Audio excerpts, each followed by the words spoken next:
বিজ্ঞান আর কল্পনার সীমা যেখানে মিলেমিশে একাকার, সেখানেই আছেন এক বিস্ময়কর মানুষ, প্রফেসর রুদ্র। তিনি শুধু এক বিজ্ঞানী নন, এক দুঃসাহসী অভিযাত্রীও। নিজের গবেষণাগারে বসে অসম্ভবকে সম্ভব করে তোলেন, আবার দুনিয়ার অজানা কোণায় ছুটে যান নতুন আবিষ্কারের সন্ধানে। তার সঙ্গে আছে তার প্রিয় হ্যামস্টার মিকা, বিশ্বস্ত ভৃত্য দিনু এবং হাতে রহস্যে ভরা এক ডায়েরি। কখনো হারিয়ে যান মহাকাশের অন্ধকারে, কখনো লড়েন অতিপ্রাকৃত শক্তির সঙ্গে, আবার কখনো পদার্পণ করেন অতীত বা ভবিষ্যতের অজানা জগতে। আজ আমরা শুনতে চলেছি তার এক অবিশ্বাস্য অভিযান, যেখানে বিজ্ঞান আর অ্যাডভেঞ্চারের এক অনন্য সংমিশ্রণ আমাদের নিয়ে যাবে এক নতুন জগতে। তাহলে প্রস্তুত তো? চলুন শুনে আসি আজকের গল্প, সৈকত কর্মকারের কলমে প্রফেসর রুদ্র সিরিজের প্রথম গল্প, প্রফেসর রুদ্র ও ইলেকট্রোসেল। ধূমপান, মদ্যপান ও মাদক সেবন স্বাস্থ্যের পক্ষে ক্ষতিকর। Any digital copy of this content is leading to piracy and it's a crime. গল্পমেট্রিক চ্যানেলের যে কোনো রকম গল্পের যে কোনো রকম পাইরেসির বিরুদ্ধে উপযুক্ত আইনি ব্যবস্থা নেওয়া হবে। পাইরেসি দণ্ডনীয় অপরাধ। অনুগ্রহ করে পাইরেসি করবেন না, পাইরেসি সাপোর্ট করবেন না। ধন্যবাদ।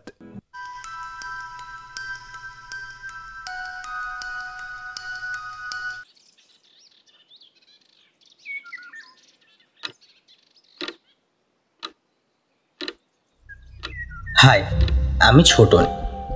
তবে এই ঘটনা আমার নয়, এই ঘটনা কতগুলো খাতার। তোমরা হয়তো সবাই ভাবছো যে খাতায় আমরা দৈনন্দিন জিনিস, হোমওয়ার্ক এছাড়া নানা হিসাবপত্র করি, সেগুলো আবার আশ্চর্য কীভাবে হতে পারে। আজ সেই ঘটনাই বলবো। আসলে সামনে পুজো, তাই বাবা ও মায়ের সাথে বসেছিলাম বাড়ি পরিষ্কার করতে। বাড়ি পরিষ্কার করতে করতে এমন অনেক জিনিস চোখের সামনে আসে যা দেখলে আমাদের মন ভালো হয়ে যায়। যেমন ধরো, আমার বোনের ছোটবেলার জামা বা ছোটবেলার বাঁদর টুপি, খেলনা, এগুলো যেন টেনে হিঁচড়ে আমাদের সেই সময়ে নিয়ে চলে যায় যে সময়ে আমাদের নিজস্ব সত্তা ছিল, ইচ্ছে ছিল, স্বপ্ন ছিল। কিন্তু এখন তো দিনগুলো শুধু অভিনয় করেই কাটাতে হয়। সে যাই হোক, মা জিনিসগুলো পরিষ্কার করে রাখছিল আর আমি সেই সব দেখছিলাম। এমন সময় বাবা বলল, ছোটন, যা তো দোতলা থেকে দাদুদের বাক্সটা একটু নিয়ে আয় আর ভিতরে থাকা জিনিসগুলো ভালো করে পরিষ্কার করে দে। প্রতিবার বাবা ও জেঠু এটাকে পরিষ্কার করে, কারণ এই বাক্সে আমাদের পূর্বপুরুষের নানা জিনিস আছে। যেমন ঠাকুমার চাবির গোছা, দাদুর হুঁকো, কিছু প্রিসিয়াস স্টোন, কারোর আঁকা ছবি, ছোটোখাটো মূর্তি ইত্যাদি। বাড়ির ছোটদের সেগুলো হাত দেওয়া মানা ছিল, তাই আমিও এই দায়িত্ব থেকে বঞ্চিত ছিলাম এতদিন। এবার প্রশ্ন হচ্ছে, আমাকে হাত দিতে দেওয়া হতো না কেন? দেখো, পৃথিবীর প্রতিটা বাবাই তার ছেলেদের একটি নির্দিষ্ট সময় পর্যন্ত পরগাছা বলে মনে করে। নেহাত আগের বছর বোনের বিয়েতে আমি ও আমার ভাই 70% নিজেরাই সামলেছি, তাই দায়িত্ববান হয়েছি ভেবেই বাবা দায়িত্বটা আমাদের দিল। এই বাক্সটা আমি এই প্রথমবার হাত দিলাম, আর তার কিছুক্ষণ পর আমি বাবার স্বপ্নে জল ঢেলে কাদা করে দিলাম। কারণ বাক্সটা আনছি এমন সময় আমার হাত থেকে দাদুর আঁকা 5টি ছবির মধ্যে একটি ছবি ভেঙে চঞ্চির হয়ে গেল। আর এখন সত্যি কথা বলবো, খুব পিঠে ব্যথা, বাবার বেল্টের বাড়ি খেয়ে। শাস্তিস্বরূপ আমি এখন ভাঙা ফ্রেমগুলো নিয়ে আঠা দিয়ে জুড়তে বসেছি। এমন সময় সেই ফ্রেমের পেছন থেকে বেরিয়ে এলো 2টো খাতার মতন জিনিস। আমি আবার এক্সাইটেড হয়ে গেলাম। ভাবলাম গুপ্তধন গোছের কিছু হবে। তাই সব ছবির ফ্রেমগুলো খুলে মোট 5টা খাতা বের করে আনলাম। সবাইকে ডাকলাম। যতই হোক গুপ্তধন রহস্য উদ্ঘাটন বলে কথা। সবাই এলে সেই খাতা খুলে দেখি সেই খাতাতে কিছু লেখা নেই।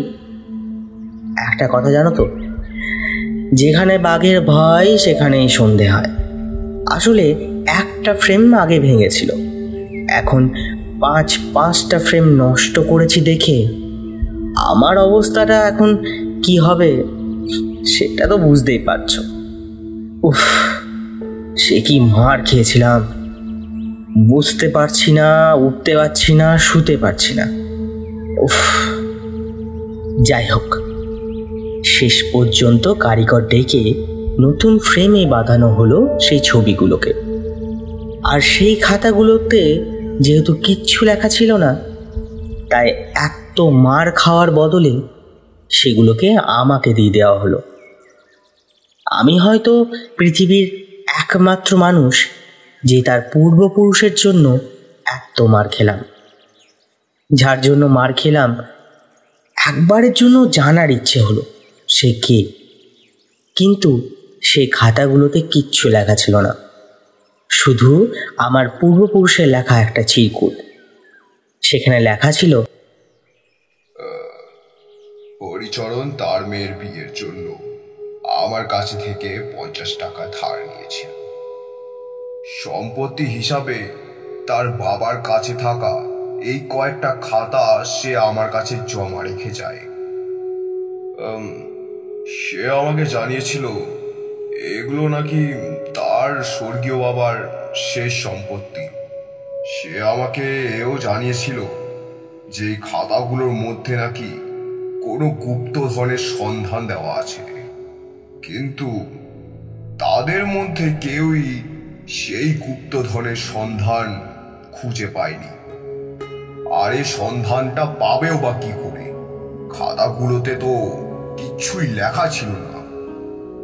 আরো আশ্চর্যকর বিষয়টা হলো ওই খাতায় কিছু লেখাও যায় না, জলেও ভেজে না, আর কম তাপে পুড়েও যায় না। তবে শেষের কিছু পাতা আমি পুড়িয়েছিলাম। সেই পাতাগুলো গলে এক সোনালী ধাতুর মধ্যে পরিণত হয়েছিল। ওই সোনালী ধাতুটা আসল সোনা কিনা সেটা যাচাই করতে যাব, এমন সময় ওই ধাতুটা কর্পূরের মতো উবে যায়। তাই আর খাতার পাতা নষ্ট না করে কিছু ফটো ফ্রেমের পিছনে ওই খাতাগুলোকে রাখি।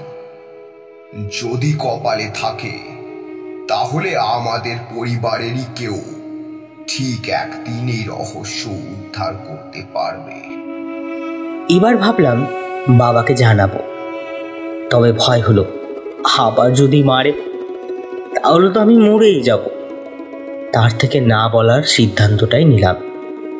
কিন্তু জানার ইচ্ছে হলো এই খাতাগুলোকে এইভাবে এখানে কে ভরে রেখেছে। তাই কাকাকে ও জেঠুকে জিজ্ঞেস করলাম, কিন্তু তারা এই ব্যক্তির ব্যাপারে কিচ্ছু বলতে পারল না। আর ওই খাতাগুলোতেও তেমন কিছু লেখা নেই। তাই আশা ছেড়ে দিলাম আর অন্য কাজে মন দিই।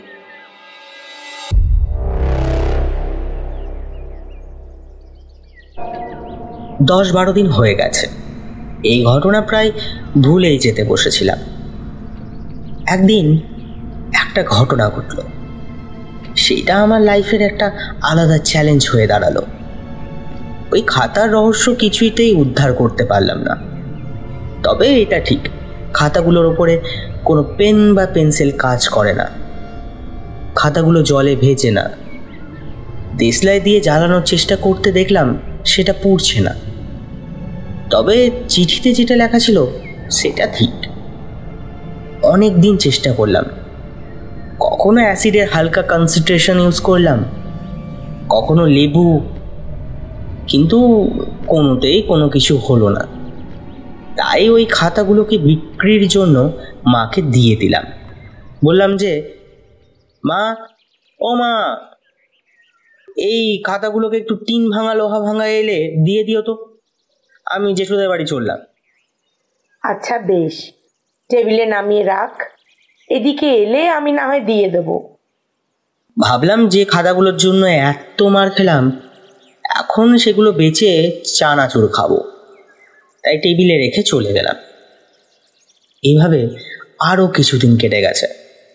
ঝড় জল রোদ সবই পড়েছে। একদিন বাইরে যাব বলে বাড়ির বাইরে বেরিয়েছি, অমনি বাবা গাছ থেকে 4টি পেঁপে পেড়ে আনলো আর বলল, বাইরে যাচ্ছিস? আচ্ছা, যাচ্ছিস যখন 2টো পেঁপে নিয়ে যা, রতনদাকে দিয়ে আয়। এই যে টেবিলে রইল। দেখ, আবার কাজ ভাল লাগে না বাপু। তাই মায়ের কাছে থলে চেয়ে নিয়ে পেঁপেগুলোকে থলেতে ভরতে যাব, এমন সময় দেখি সেই ডায়েরির পাতাগুলোতে কিছু লেখা ফুটে উঠেছে। এতদিন প্রায় 3-4 বার দেখেছি, কখনো কিছু পাইনি। তবে হঠাৎ এইরকম কেন হলো সেটাই বেশ আশ্চর্যের। লেখাগুলোর উপর হাত দিতেই একটা সাদা আঠার মতো কিছু একটা হাতে লাগলো। ভালো করে অবজার্ভ করে বুঝলাম, পেঁপে গাছ থেকে পেঁপে পারলে বা পেঁপে কাটলে যে সাদা তরল বের হয়, এটা হলো সেটাই। আর সেটার জন্যই ডায়েরিতে লেখাগুলো ফুটে উঠেছে। তারপর ইন্টারনেটের সাহায্যে জানতে পারলাম, পেঁপের ওই সাদা তরলটিকে আসলে ল্যাটেক্স বলা হয়, যাতে প্যাপাইন নামক প্রোটিওলাইটিক এনজাইম থাকে। তার মানে লেখাগুলো এমন কোনো কালি দিয়ে লেখা যা শুধুমাত্র এই ল্যাটেক্সের সাহায্যেই, অর্থাৎ পেঁপে গাছে থাকা সেই সাদা তরলের রিয়াকশনেই দৃশ্যমান হয়। আমি আবার এক্সাইটেড হয়ে গেছি, তবে বাড়ির কাউকে জানাইনি। হাতের কাজ তাড়াতাড়ি সেরে সেই 5টা খাতাকে নতুন করে পুনরুদ্ধার করতে বসলাম। যা যা লেখা আছে মনে হচ্ছে কেউ যেন তারিখ সহ ডায়েরির মতো করে নিজের জীবনের কিছু কথা লিখেছে। যা যা লেখা আছে সেটাই কোনো রকম পরিবর্তন না করেই সেগুলোকে পুনরুদ্ধার করলাম। সেই ঘটনাগুলো ঠিক এই রকম।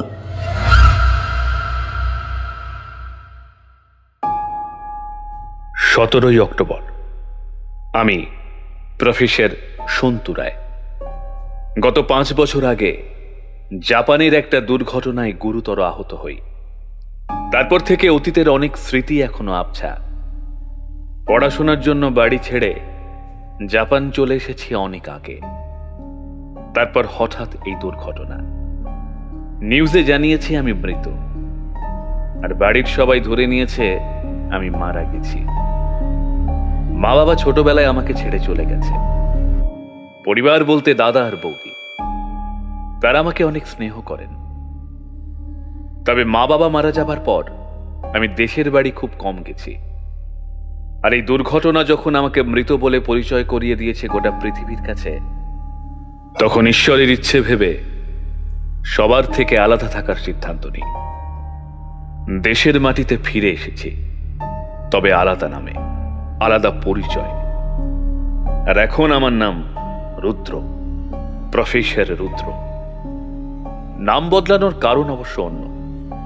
আমার সন্দেহ জাপানের দুর্ঘটনাটা আসলে প্ল্যান করে করা, কিন্তু আমি জানি না কে সেই প্ল্যান করেছে বা কেন করেছে। তাই এই ছদ্মবেশ। আসলে সব আবিষ্কার পৃথিবীর সামনে এলে পৃথিবী তোমাকে স্বীকার করতে পারে না। তাই সেই ঘটনার পর থেকে নতুন নামে আমি সেই আবিষ্কার পৃথিবীর কাছে তুলে ধরি যেগুলো তারা গ্রহণ করতে পারবে। সেই তখন থেকে এই দেশে থেকে ছোটখাটো গবেষণা চালিয়ে যাচ্ছি। রিসেন্টলি আমার কিছু আবিষ্কারের পর বিজ্ঞানী মহলে আমার কিছুটা নাম ডাক হচ্ছে। বিজ্ঞানী মহলে প্রফেসর রুদ্র বললে আশা করি অনেকেই চিনবে। মৃত্যুকে অনেক কাছ থেকে দেখেছি। যত দিন যাচ্ছে বুঝতে পারছি আমার এই ছদ্মবেশে আমি সুরক্ষিত নই। তাই তখন থেকে জীবনের বাকি দিনগুলোতে কি হয়েছে সেগুলো কিছু খাতায় লিখব। তবে আমাকে মাথায় রাখতে হবে সেই খাতা যেন কেউ পড়তে না পারে। প্রতি 5 বছর পর পর আমি একটা খাতা আমার ছোট্টবেলার এক বন্ধু নারায়ণকে পাঠাবো ঠিক করেছি। নারায়ণকে আমি নারায়ণ বলে ডাকতাম। ছোটবেলায় মা বাবাকে হারিয়েছি, আর সে ছিল আমার সুখ দুঃখের সঙ্গী। আমরা যা কাজ করতাম সব একসাথে। সে আমাকে একবার বলেছিল, তুই যখন বিজ্ঞানী হবি আমি তোর সাথে থাকব, তোর প্রতিটা এক্সপেরিমেন্ট কাছ থেকে দেখব, আমরা আমরা একসাথে অ্যাডভেঞ্চার করব, তখন আমাকে ভুলে যাবি না তো? দেখ কি যে বলিস, তোকে ছাড়া এক্সপেরিমেন্টগুলো সাকসেসফুলি হবে না। হঠাৎ কিছু বছর পর বিষাক্ত সাপের দংশনে তার মৃত্যু হয়। তারপর থেকে আমি আবার একা হয়ে পড়ি, আর অন্যদিকে সায়েন্টিস্ট হওয়ার ইচ্ছেটা জেদে পরিণত হয় আমার কাছে। কলেজে পড়াশোনা করার সময় কুলিকিয়র নামে এক মেডিসিনের ফর্মুলা তৈরি করি। এই মেডিসিন মৃত্যুর মুখ থেকে যে কাউকে বের করতে পারবে। এক কথায়, আমাদের শরীরে পেশি, মস্তিষ্ক বা নার্ভে যে রোগ হবে সেটা এর এক ডোজ দিলেই সেরে যাবে। এছাড়া বিষ, সম্মোহন, প্যারালাইসিস সেরে যাবে নিমেষে। তবে যারা মেডিকেল মাফিয়ার বিরুদ্ধে গেছে, আমি নিজের চোখে অনেক বিজ্ঞানীদের মারা যেতে দেখেছি। তাই এই এক্সপেরিমেন্টটা সম্পূর্ণ আমার নিজস্ব গোপন। আজ এত বছর পর, যখন পুরো পৃথিবীর কাছে আমি অজানা, পরিবার বলতে আমি আর আমার হামস্টার মিকা, তবে আমার এক ছোটবেলার বন্ধুর কথা খুব মনে পড়ে, যে এক কথায় সবটা উজাড় করে বন্ধুত্ব পালন করে গেছে। শুধু নানা লেখকের বই পড়ে আমরা একসাথে অ্যাডভেঞ্চারে যাব বলে প্রমিস করেছিলাম। সেটা তো এখন সম্ভব না। তবে আমার লাইফে অ্যাডভেঞ্চারগুলো আমি এই খাতায় লিখে ওর ঠিকানায় পাঠাবো। জানি না যে কালিতে এই খাতা লিখছি সেটা কোনোদিনও পুনরুদ্ধার হবে কিনা, তবু লেখাটা এখন শখ হয়ে গেছে। তার থেকে এই লেখালেখি শুরু। যাই হোক, এখন অনেক রাত হলো, মিকাকে খাবার দিতে হবে। 18 অক্টোবর। এখন আমি ভেনেজুয়েলার মারাকাইবো হ্রদের কাছাকাছি আছি, কারণ এই জায়গায় পৃথিবীর সব থেকে বেশি বজ্রপাত হয়, আর বজ্র আমার এক্সপেরিমেন্টের জন্য সব থেকে বেশি ইম্পর্টেন্ট। আসলে আমি এখন একটা ব্যাটারি নিয়ে কাজ করছি। সেই ব্যাটারির ব্লুপ্রিন্ট নিয়ে বসেছি। এত কিছু থাকতে বিদ্যুৎ দিয়ে ব্যাটারি বানানো কেন, এটাই ভাবছো তো? কারণ একটা বিদ্যুতের ঝলকানিতে এতটা শক্তি আছে যা দিয়ে গোটা দেশকে প্রায় 1 বছর বিনামূল্যে বিদ্যুৎ পরিষেবা দেওয়া যাবে। এরকম বজ্রপাত প্রতিনিয়ত আমাদের আশেপাশেই ঘটে থাকে। যেখানে আকাশের বিদ্যুৎকে ধরে যদি কোনো ব্যাটারির সেলে কনভার্ট করা যায়, তাহলে এমন এক ব্যাটারি তৈরি হবে যার লাইফ অনেক বছর থাকবে, তার শক্তি হবে অফুরন্ত। আর সাথে সাথে এই সমস্যার সমাধান করতে পারলে কোয়ান্টাম প্যাথ ইজি হয়ে যাবে। কিন্তু মুশকিল হচ্ছে, আমাকে আগে এমন এক শক্তিশালী মেটাল তৈরি করতে হবে যা এই বিদ্যুৎকে অনেক বছর ধরে রাখবে। আর সেই মেটাল তৈরি করতে পারছি না, যে মেটাল এই বিদ্যুৎকে স্টোর করে রাখতে পারবে। সেই মেটালের খোঁজে পড়ে আছি আজ 3 সপ্তাহ ধরে। টেবিলের অবস্থা খুব খারাপ। সব ক্ষতিকারক মেটেরিয়াল, মেটাল টেবিলে এদিক ওদিকে পড়ে আছে। সারাদিনের পর ভালো লাগছিল না, তাই ডায়েরিটা লিখতে বসেছি। তবে চিন্তার বিষয় হলো মিকা যেন এদিকে না আসে। মিকা হলো আমার সব থেকে কাছের পোষ্য, আমার হ্যামস্টার। 20 অক্টোবর। যেখানে বাঘের ভয় সেখানেই সতে হয়। সেদিন এক্সপেরিমেন্ট রুমটা ছেড়ে কিছু সময়ের জন্য বাইরে গেছিলাম। এসে দেখি আমার প্যাঁচার নখের ডিব্বাটা, মাকড়সার জালের ডিএনএ স্যাম্পেলগুলো মিকার টেবিলে ছড়িয়েছে। তার উপর আবার অ্যাসিডোর্চের অ্যাসিডের শিশিটা উল্টে পড়ে আছে। তার আশেপাশে রয়েছে নানা ধরনের অ্যাক্টিভ মেটাল। তাই তাড়াতাড়ি ছুটে যাই ওর কাছে, কিন্তু ততক্ষণে যা হবার হয়ে গেছে। পুরো ঘরটা পরিষ্কারের পর আবিষ্কার করলাম মিকা ভুলবশত কিছু কেমিক্যাল একসাথে ফেলে এমন এক কেমিক্যাল মেটেরিয়াল তৈরি করেছে যা এক ধরনের আঠা। তার সাথে আয়রন গ্লাইসিন যোগ করে, তার সাথে আরো ছোটখাটো 2-4টে জিনিস যোগ করে এমন একটা মেটাল তৈরি করেছে যাকে দেখতে কাঁচের মতো। কিন্তু তার ফ্লেক্সিবল বা অ্যাটাক অ্যাবজর্বের শক্তি অনেক বেশি। এটা জলে নষ্ট হয় না, আগুনে পড়ে না, জং ধরে না। তার সাথে এটা নিজেকেই রিপেয়ার করতে পারে। আমি ভাবছি এই মেটাল দিয়ে ব্যাটারির সেল বানাবো। কাজও শুরু করেছি, কিছু ব্লুপ্রিন্ট তৈরি হয়ে গেছে। এবার প্র্যাকটিক্যালি এক্সপেরিমেন্টটা বাকি। আমি সেই মেটেরিয়ালের নাম রেখেছি সাইক্লাইক্রস্টর। এই এক্সপেরিমেন্ট সম্পর্কে ওয়াটসনকে জানিয়েছিলাম, দেখি ওর আসার কথা আছে। ওয়াটসন একজন রোবোটিক্স বিজ্ঞানী, তবে তার বাংলা উচ্চারণ এতই ভালো যে কেউ বুঝতেই পারবে না সে লন্ডনের বাসিন্দা। তার বিশেষ কারণ হলো তার মা ভারতীয় আর বাবা লন্ডনবাসী। ছোট থেকে ইন্ডিয়াতে মানুষ হয়েছে সে। আমার সাথে পরিচয় হয় আগের মাসে একটা সম্মেলনে। সেখানেই আমাদের এই আলোচনা, আর সেখান থেকে এই ব্যাটারির আইডিয়াটা আমার মাথায় আসে। হঠাৎ কলিং বেলের শব্দ। মনে হয় প্রফেসর ওয়াটসন দেখা করতে এসেছে। এখন যাই, আবার পরে লিখব। 21শে অক্টোবর। সাধারণত কোনো প্রফেসর তার নিজস্ব এক্সপেরিমেন্ট সিক্রেট রাখতে চায়, তবে আমার নামে এখন এত পেটেন্ট আছে যে এই লুকিয়ে এক্সপেরিমেন্ট করার কথা মাথায় আসে না। তাই সেদিন প্রফেসর ওয়াটসনের সাথে এই প্রজেক্ট সম্পর্কে কথা বলছিলাম। আর তিনি যেহেতু রোবোটিক সায়েন্টিস্ট, তাই ভাবলাম একসাথে প্রজেক্ট কাজ করলে মন্দ হয় না। আমি ব্যাটারির ব্লুপ্রিন্টটা দেখালাম, আর ওয়াটসনকে একটা বেসিক আইডিয়া দিলাম কিভাবে হোমনয়েড রোবট তৈরি করা যায়। আমরা বেসিক্যালি এক ওয়ার্কশপের দুটো আলাদা জায়গায় দুজন কাজ করছি। 24শে অক্টোবর। আমার ব্যাটারির সেল বানানো কমপ্লিট। এবার শুধু আকাশের বিদ্যুৎকে এই ম্যানমেড ব্যাটারিতে স্টোর করতে হবে। এর মাঝে একবার প্রফেসর ওয়াটসন এসেছিল, আমাকে একটা কথা জিজ্ঞাসা করলেন।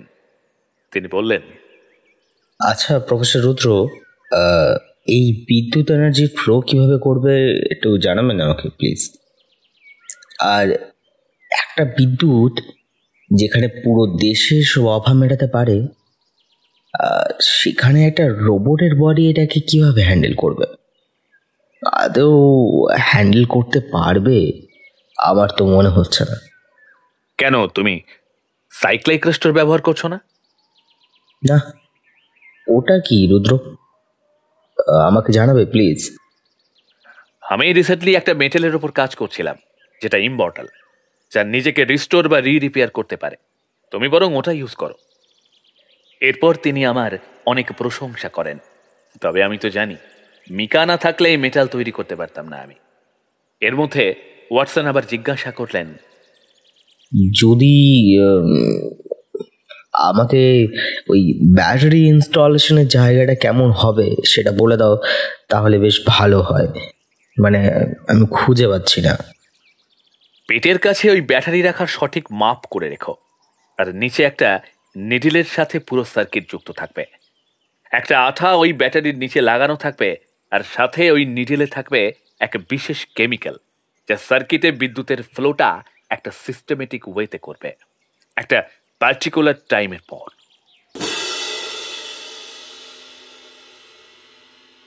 30শে নভেম্বর।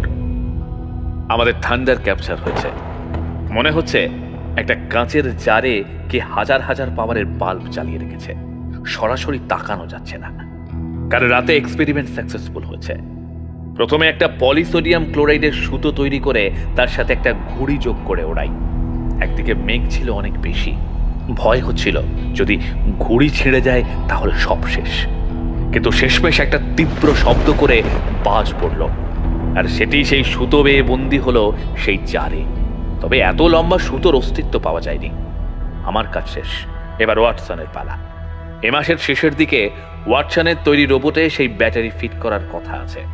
দেখা যাক কতটা সাকসেসফুল হয় সে। এখন কদিন আমার ছুটি, কারণ আমার দায়িত্ব ছিল ব্যাটারি তৈরি করা, আর ওয়াটসনের দায়িত্ব ছিল সেই রোবট তৈরি করা। তাই আমি কদিনের জন্য ওয়ার্কশপ ছেড়ে বাড়িতে বিশ্রাম নিচ্ছিলাম। প্রফেসর ওয়াটসন বলেছে সব ঠিকঠাক হলে আমাকে ইনফর্ম করবে। এদিকে আবার একটা ইনভিটেশন এসেছে বার্সেলোনা থেকে, যেখানে কিছু বিজ্ঞানী তার নিজস্ব আবিষ্কার তুলে ধরবে গোটা পৃথিবীর কাছে, এবং সেখানেই বিচার করা হবে এই আবিষ্কার জনকল্যাণের জন্য কতটা যুক্তিযুক্ত। আর এরকম বিজ্ঞানী সম্মেলনী হবে আর আমার ডাক আসবে না, সেটা কি হতে পারে? তাই ভাবছি এখন তো কদিন কাজ থেকে বিরতি পেয়েছি, তাই সেখানে যাব। যাই, মিকাকে খাওয়ানোর সময় হয়ে গেছে, আবার পরে লিখব। 12ই নভেম্বর। এখন রাত কত ঠিক জানি না। আজ যা ঘটেছে তার জন্য আমি একদমই তৈরি ছিলাম না।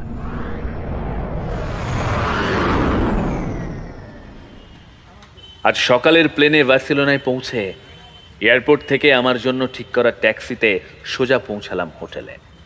সেখানে কিছুক্ষণ থাকার পর আর একটা ট্যাক্সি এসে আমাকে সেই সেমিনার হলে নিয়ে এলো। যখন পৌঁছাই তখন দুপুর 12টা। তাই খাবারের দিকে বেশি মনোযোগ দেওয়ার দরকার ভেবে ঢুকে পড়লাম খাবারের ঘরে। এখানে এলাহি আয়োজন আমাদের দেশের মতো নয় যে তুমি চেয়ার টেবিলে বসবে আর কেউ তোমাকে এসে খাবার দিয়ে যাবে। এখানে তোমাকে একটা পরিষ্কার প্লেট নিয়ে যেতে হবে একটা নির্দিষ্ট স্থানে। সেখানে কিছুজন দাঁড়িয়ে আছে তোমাকে খাবার দেওয়ার জন্য।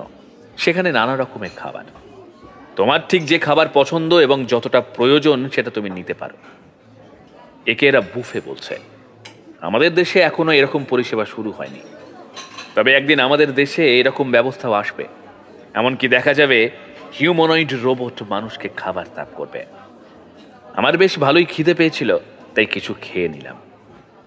সেমিনারে অংশ নিতে আগত এবং আমার কিছু পুরনো বন্ধুদের সাথেও দেখা হলো। সাক্ষাৎ শেষ করে ডেমনস্ট্রেশন রুমে গিয়ে বসে পড়লাম। এখানে অনেকে বক্তৃতা দিলেন, অনেকে নানা সাবজেক্টের কথা বলছিলেন। এরপর যখন রাত 8টা, ঠিক তখন থেকে শুরু হলো নতুন আবিষ্কৃত নানা যন্ত্র বা থিওরির ডেমনস্ট্রেশন। প্রফেসর চার্লস তার ইভলিউশন থিওরি বোঝালো। বুঝলাম এটা নিয়ে চার্লস অনেক আগে যাবে। আরও বেশ কিছু বিজ্ঞানী ছিলেন, যেমন কেউ টেলিপোর্ট নিয়ে একটা থিওরি ব্যক্ত করলেন, কেউ এমন ফর্মুলার কথা বললেন যার সাহায্যে যে কোনো সবজির স্বাদকে বদলানো সম্ভব। এছাড়াও আরও অনেকে ছিলেন। এরপর হঠাৎ করে নাম আসে ওয়াটসনের। আমি ভাবলাম ওয়াটসন এখানে আসবে, সেটা তো আমাকে জানায়নি। এদিকে ওয়ার্কশপে অনেক কাজ বাকি আছে। সে যাই হোক, আমি এখন খুব এক্সাইটেড। ওয়াটসনের নাম ডাকার কিছুক্ষণ পরে সে মঞ্চে চলে এলো। এসেই সবার উদ্দেশ্যে একটা হাই জানিয়ে শুরু করলো তার ইন্ট্রোডাকশন। আমাদের বাড়িতেই প্রতিনিয়তই আমাদের অনেক কাজ করতে হয়। এই ব্যস্ততার জীবনে ভবিষ্যতে সেই কাজ আরও বাড়বে। মানুষ আরও কর্মমুখর হয়ে উঠবে।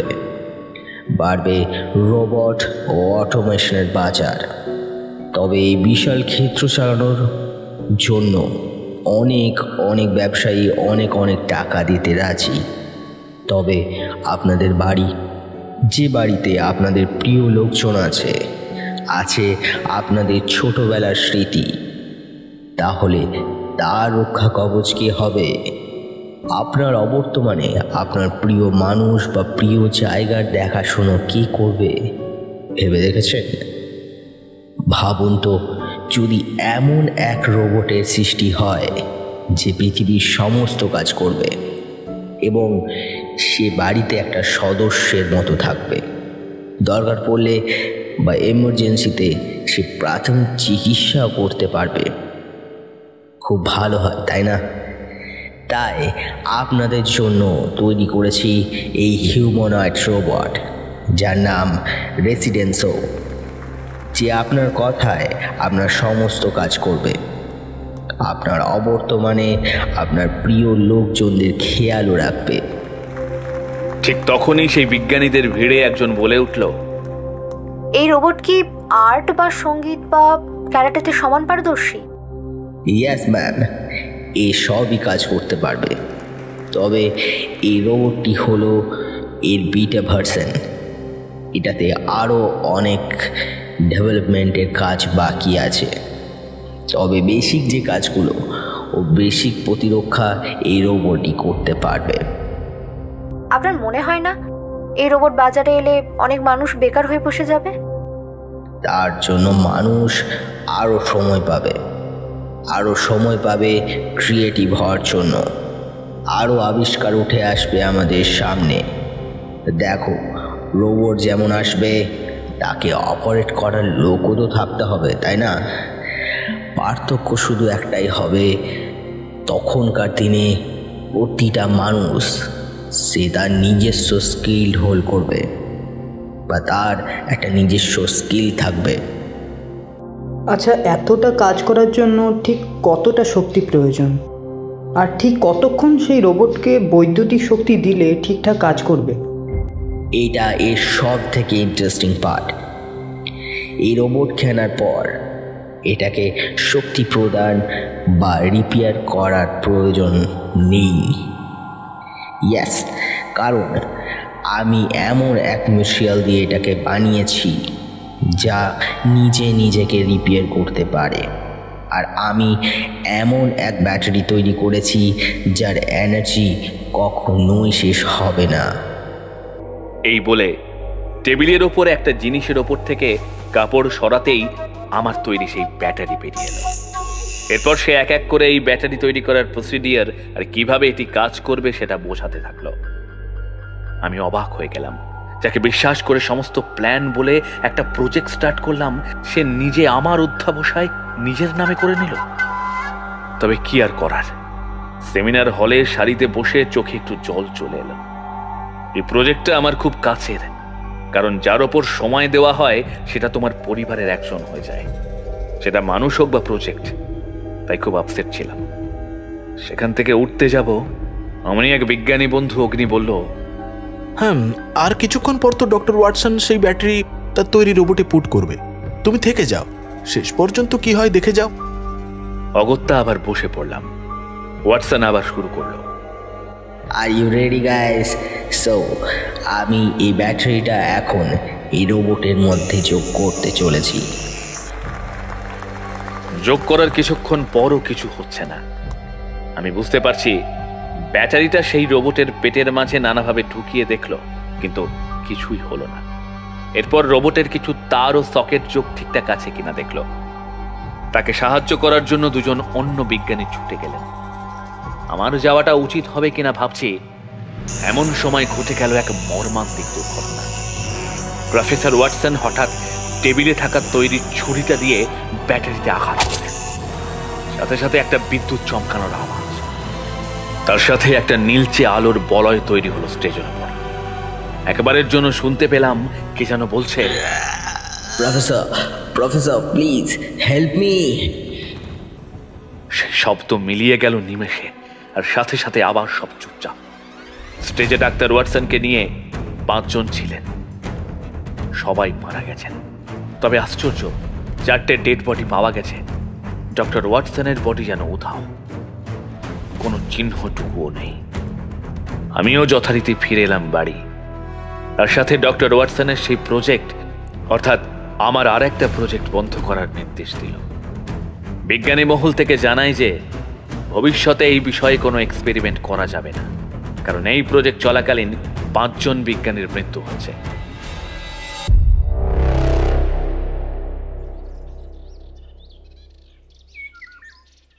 এই ঘটনার প্রায় 6 মাস কেটে গেছে। আমি প্রফেসর অগ্নিকে ফোন করলাম। তিনি সেই বিজ্ঞান সম্মেলনের সেক্রেটারি ছিলেন। Hey professor. Hello doctor Agni, how are you? I am fine professor. আপনার কি খবর? আজ অনেকদিন পর আমায় মনে করলেন। ওদিকে সব ঠিকঠাক তো? হ্যাঁ হ্যাঁ, এদিকে সব ঠিকঠাক আছে। আসলে একটা বিশেষ প্রয়োজনে আপনাকে ফোন করলাম। হ্যাঁ হ্যাঁ, নিশ্চয়ই বলুন। আমি আপনাকে কিভাবে সাহায্য করতে পারি? আচ্ছা, প্রফেসর ওয়াটসনের কেসের কি কোনো মীমাংসা ঘটেছে? জানতে পারলেন ওনার হদিশ? না প্রফেসর, তেমন কোনো খোঁজ পাওয়া যায়নি তার। আর প্রমাণের অভাবে কেসটা বন্ধ হয়ে গেছে আজ প্রায় 2 মাস হলো। কেন বলুন তো? না না, তেমন কিছু না। আসলে আমার লাস্ট প্রজেক্টে উনি আমাকে সাহায্য করেছিলেন। এছাড়া একটা জলজান্ত মানুষ চোখের সামনে উধাও হয়ে গেল, তার কারণটা জানার একটা কৌতূহল তো হবেই। তার উপর আবার আমরা বিজ্ঞানী, কৌতূহল নিয়েই থাকতে হয়। I understand professor. আমি কিছু জানতে পারলে আপনাকে অবশ্যই জানাবো। So don't worry. Okay doctor. আরেকটা কথা বলছিলাম, প্রফেসর ওয়াটসনের লাস্ট এক্সপেরিমেন্টে যে রোবটটা ব্যবহৃত হয়েছিল, সেটা কি এখন পুলিশ কাস্টাডির বাইরে আছে? হ্যাঁ, কেস ক্লোজ হয়ে যাওয়ার পর ওটা পুলিশ কাস্টাডির বাইরেই আছে। কারণ ইনভেস্টিগেশনের সময় ওটার মধ্যে কোনো রকম কোনো এভিডেন্স পাওয়া যায়নি। তারপর থেকে ওটা আমাদের ল্যাবেই পড়ে আছে। কেন বলুন তো? ও আচ্ছা, আর যদি আপনি কিছু মনে না করেন তাহলে আমি কি ওই রোবটটা নিজের কাছে রাখতে পারি? হ্যাঁ, অবভিয়াসলি প্রফেসর, আপনি চাইলে আমি ওটাকে আপনাকে দিতেই পারি, কিন্তু একটা রিকোয়েস্ট প্রফেসর। হেডকোয়ার্টার থেকে করা নির্দেশ দিয়েছে যে ওই রোবটটির উপর কোনোভাবে কোনো রকম এক্সপেরিমেন্ট করা চলবে না। সেই কারণেই আমি ওটাকে ডিসপোজ করার কথা ভাবছিলাম। ও সি, না না, আপনি একদম নিশ্চিন্তে থাকুন। আসলে লাস্ট প্রজেক্টে এই রোবটের ওপর আমি আর ওয়াটসন একসাথে কাজ করেছিলাম, তো সেই তার স্মৃতি হিসেবেই আমি এই রোবটটিকে নিজের কাছে রাখতে চাই। ওকে প্রফেসর, আমি যত শীঘ্র সম্ভব রোবটটা আপনার ল্যাবে পৌঁছানোর ব্যবস্থা করে দিচ্ছি। অসংখ্য ধন্যবাদ ডাক্তার। তাহলে এখন রাখলাম। Bye bye bye, take care doctor. Yeah, you too. তখন তারা বলেছিল এই রোবট না এই এক্সপেরিমেন্টের মাঝে যেহেতু অনেক মৃত্যু জড়িয়ে আছে, তাই আগে পুলিশ সবটা দেখবে এবং পুলিশ কেস স্টাডি থেকে রোবটটা বের হলে সেটা ইন্ডিয়াতে আমার বাড়ি পাঠিয়ে দেবে।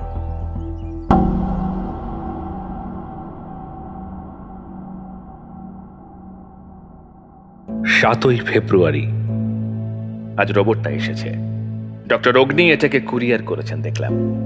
আমি আমার চাকর দিনুকে সেটা হাত দিতে বারণ করলাম, আর সাথে মিকাকেও। এখন রাত 3টে, এক্ষুনি ল্যাবরেটরিতে এলাম। আমি রোবটটিকে তার বাক্স থেকে খুলে টেবিলের পাশে এক জায়গায় রাখলাম।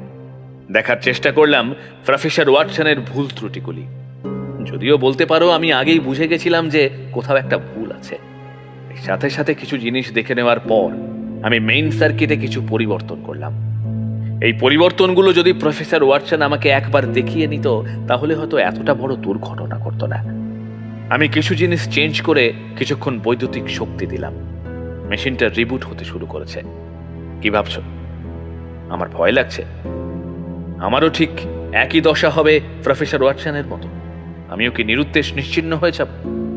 না, সেটা হওয়ার কথা নেই, কারণ বাইরের বডি স্ট্রাকচার ওয়াটসন তৈরি করলেও ভিতরের বৈদ্যুতিক ফ্লো অর্থাৎ সফটওয়্যারটা আমার তৈরি। আমি চেয়েছিলাম এই রোবট যেন মানুষের মতো সব কাজ করতে পারে ও বলতে পারে, সে ফিল করতে পারে মানুষের ইচ্ছে, মানুষের ইমোশন। তাই কিছু পরিবর্তন করেছিলাম শেষে। আমি কিছু জিনিস সর্বদা লুকিয়ে রাখতে পছন্দ করি, তাই আমার অদৃশ্য হওয়ার তেমন কোনো কারণ নেই। আর আমি জানি প্রফেসর ওয়াটসনের সাথে কি হয়েছে, আর সে এখন ঠিক কোথায় আছে। কি অবাক হচ্ছ নাকি? চলো তাহলে দেখাই। রোবটটাকে অন করলাম, পরে ব্যাটারির নিচে সোডিয়াম গ্লাইসিন লাগিয়ে দিলাম। আস্তে আস্তে ব্যাটারির নিচের কিছুটা অংশ গলে গিয়ে সেখানে ঢুকে গেল রোবটের ভিতরে থাকা সেই নিডল। নিডল সেই ব্যাটারির পুরো এনার্জি শোষণ করে পুরো রোবট বডিতে ছড়িয়ে দিল। রোবট অন হলো, কিন্তু সে কোনো রকম প্রতিক্রিয়া করলো না। হঠাৎ আমার মনে পড়লো এটা তো আমার আর একটা জিনিস ছাড়া চলবেই না, সেটা হলো আমার ভয়েস কমান্ড। আর সেই জন্যই প্রফেসর ওয়াটসনের এই এক্সপেরিমেন্ট বিফলে যায়। কমেন্ট দিলাম, hey Watson, how are you? Are you there? Yes professor, আমি আপনার কথা শুনতে পাচ্ছি, কিন্তু আমি আপনাকে দেখতে পাচ্ছি না। ঠিকই দেখতে পাবে। তুমি যেরকম হিউম্যান বডিতে নিজের চোখ খুলতে সেরকম খোলার চেষ্টা করো, দেখতে পাবে। হ্যাঁ, এখন দেখতে পাচ্ছি, কিন্তু এ কি আমার গলার ভয়েস এমন হয়ে গেছে কেন? আমার শরীর কোথায়? আমি আমার হাত পা ফিল করতে পাচ্ছি না। আমি কোথায় প্রফেসর? লোভ, লোভ।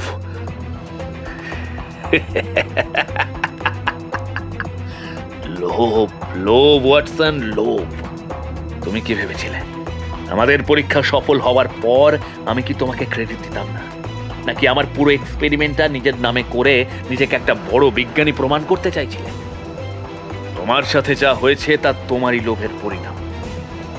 Sorry for the mistake, please forgive me and release from this metallic body.